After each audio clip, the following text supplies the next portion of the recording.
Tuntutan akan pemenuhan kebutuhan lahan yang semakin besar untuk kegiatan pembangunan, terutama kawasan-kawasan perkotaan, mengakibatkan adanya berbagai kebijakan.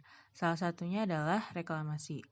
Reklamasi adalah suatu usaha untuk memanfaatkan kawasan atau lahan yang relatif tidak berguna dan kosong, serta berair menjadi lahan yang dapat digunakan dengan cara dikeringkan. Pada dasarnya, reklamasi adalah mengubah perairan pantai menjadi daratan. Fakta kasus. Kasus ini bermula dari pemerintah dan aparat keamanan yang dianggap tak berdaya melakukan penegakan hukum atas penyalahgunaan izin reklamasi di Teluk Jakarta. Fakta terkait hal ini dapat dilihat dari fenomena reklamasi 17 pulau di Teluk Jakarta yang hingga saat ini masih menimbulkan problematik dan cenderung proyek yang koruptif. Anehnya, walaupun reklamasi Teluk Jakarta berpolemik di Perda zonasi, namun proyek pembangunan ini masih bisa berjalan tanpa adanya peringatan yang bersumber dari aparat keamanan.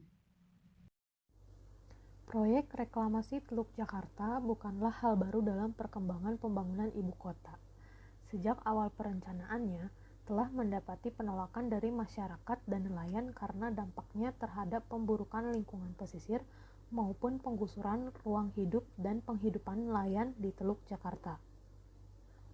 Proyek ini telah melanggar beberapa undang-undang, yaitu pertama, Undang-Undang Nomor 31 Tahun 2004, Nomor 2, Pasal 27 Ayat 2 Undang-Undang Dasar 1945 yang menyatakan bahwa setiap warga negara Indonesia berhak atas pekerjaan dan penghidupan yang layak bagi kemanusiaan.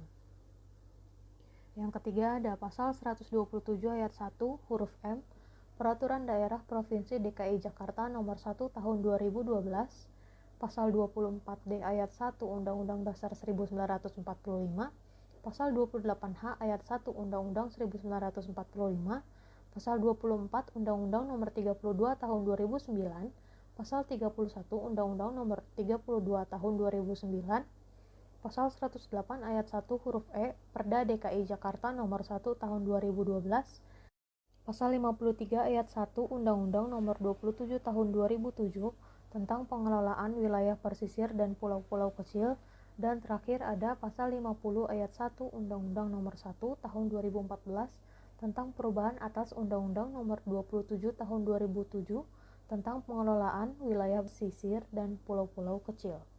Kesimpulan, menegakkan hukum mengenai pemberian izin reklamasi di Teluk Jakarta masih jauh dari kata memuaskan. Hal tersebut dilihat dari masih berjalannya kegiatan pembuatan pulau reklamasi tanpa adanya peringatan dari aparat keamanan.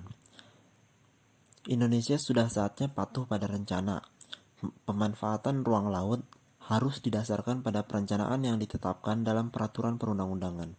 Peraturan tersebut antara lain Rencana Zonasi Kawasan Strategis Nasional (KSN) dan Rencana Zonasi Wilayah Pesisir dan Pulau-Pulau Kecil. Aturan ini menjadi dasar perizinan bagi setiap orang dalam kegiatan pemanfaatan ruang.